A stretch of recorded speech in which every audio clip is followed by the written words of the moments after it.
You already know about Pip. Now let's talk about Lucy.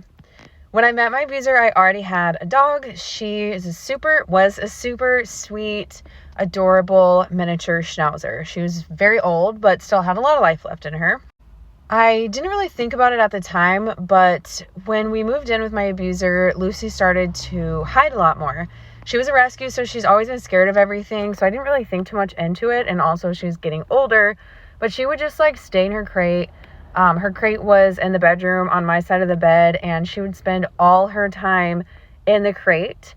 And I noticed that she would sometimes come out at night, she would run out from the crate, beeline it to the food and water, have that, and then come back and hide in the crate again, only when my abuser was either gone or already in the bed.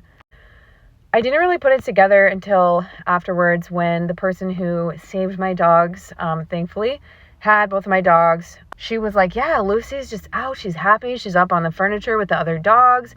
With her dog, she had a big, a lab. And I was like, Lucy's out doing all these things? It just shocked me because for 2.5 years, Lucy wasn't out doing all those things.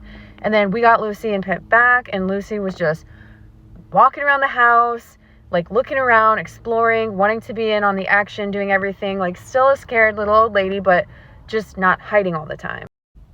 And so it wasn't until, considerably after the fact that I realized that Lucy was afraid of my abuser and spent a lot of her time hiding and trying to avoid my abuser. The same goes for Pip. Both dogs were just completely different while we were in the house with the abuser versus when we were out and we were in situations where the abuser wasn't around anymore.